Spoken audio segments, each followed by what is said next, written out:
Shalom, selamat pagi adik-adik, semangat pagi.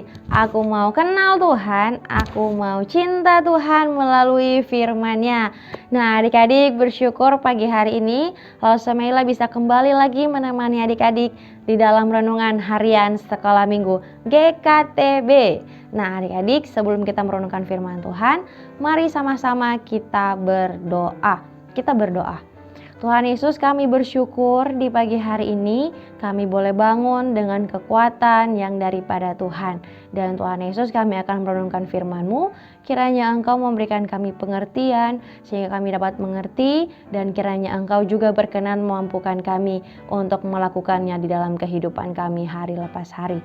Terima kasih Tuhan, kami berdoa dan kami bersyukur. Amin. Nah adik-adik yang dikasih oleh Tuhan kita Yesus Kristus, pada hari kemarin kita sudah merenungkan bagaimana Tuhan mengurapi Daud untuk menggantikan Saul sebagai raja. Nah adik-adik yang dikasih oleh Tuhan kita Yesus Kristus, Saul yang sudah berkali-kali melakukan pelanggaran di hadapan Tuhan, akhirnya Tuhan menggantikan dia. Nah kita baca di dalam 1 Samuel pasal yang ke-16 ayat yang ke-23. Renungan kita hari ini di dalam 1 Samuel pasal yang ke-16 ayat yang ke-14 sampai yang ke-23. Tapi kita akan merenungkannya melalui satu ayat saja di ayat yang ke-23. Firman Tuhan di dalam 1 Samuel 16 ayat yang ke-23 berkata, "Dan setiap kali apabila roh yang daripada Allah itu hinggap pada Saul, maka Daud mengambil kecapi dan memainkannya. Saul merasa lega dan roh yang jahat itu undur daripadanya." Adik-adik, kita membahas pada pagi hari ini mengenai Saul yang diganggu oleh roh jahat. Pada waktu dulu, pada masa perjanjian lama, roh Tuhan itu bisa berkuasa atas seseorang ketika orang itu diurapi oleh Tuhan. Dan kemudian roh Tuhan itu bisa keluar daripada orang itu apabila orang tersebut melakukan pelanggaran-pelanggaran dan Tuhan menolak dia. Nah akhirnya itulah yang terjadi dalam kehidupan Saul. Awalnya Tuhan berkenan kepada dia, awalnya roh Tuhan berkuasa atas dia. Tetapi karena Saul ini terus-menerus melakukan kesalahan, dia melanggar perintah Tuhan, akhirnya Tuhan menolak dia sebagai raja dan roh Tuhan keluar daripadanya. Nah adik-adik yang dikasih oleh Tuhan kita Yesus Kristus, ketika roh Tuhan keluar daripada Saul, akhirnya ada roh jahat yang berkuasa atas Saul, sehingga membuat dia mengalami suatu tindakan yang dia pun tidak bisa mengendalikan dirinya sendiri.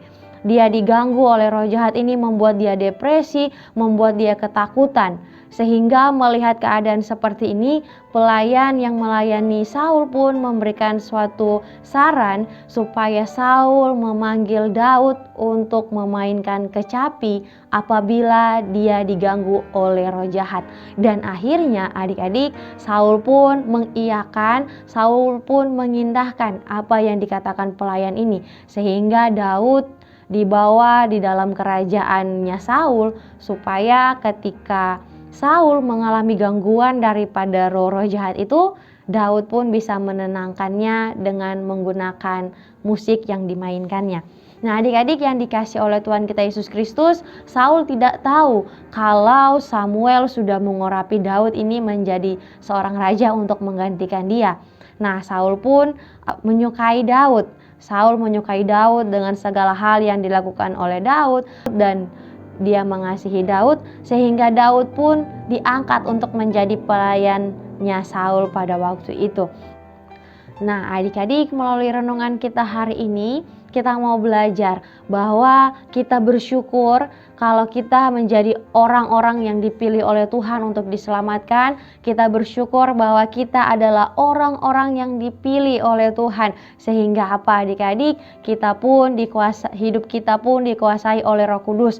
Roh Kudus yang akan membuat kita untuk menaati firman Tuhan, Roh Kudus yang akan memberikan kita kekuatan untuk menaati setiap perintah-perintah Tuhan. Bahkan Roh Kudus juga yang akan menginsyafkan kita atau memberikan kita kesadaran kalau kita sudah melakukan kesalahan. sehingga kita menjadi anak-anak yang takut akan Tuhan. Melalui kehidupan kita, nama Tuhan dipuji, dipermuliakan. Melalui hidup kita, Tuhan disenangkan, dan kita pun bisa menjadi berkat bagi orang-orang di sekitar kita. Amin. Untuk kebenaran firman Tuhan, mari kita berdoa. Tuhan Yesus, kami bersyukur di pagi hari ini Engkau berikan kami kesempatan untuk merenungkan firman Tuhan. Dan kami bersyukur juga Tuhan, kami bisa menjadi orang-orang pilihan Tuhan, anak-anak yang Tuhan tetapkan untuk diselamatkan. Dan kami bersyukur juga dengan itu Roh Kudus bisa menguasai kehidupan kami dan menuntun kehidupan kami untuk terus mengasihi Tuhan, untuk menaati setiap perintah Tuhan. Terima kasih Bapa, kami berdoa dan kami bersyukur. Amin. Nah, adik-adik yang dikasihi oleh Tuhan kita Yesus Kristus, demikianlah renungan harian kita di pagi hari ini. Kiranya Tuhan memberkati kita semua, tetap jaga kesehatan, semangat belajar, dan bye-bye.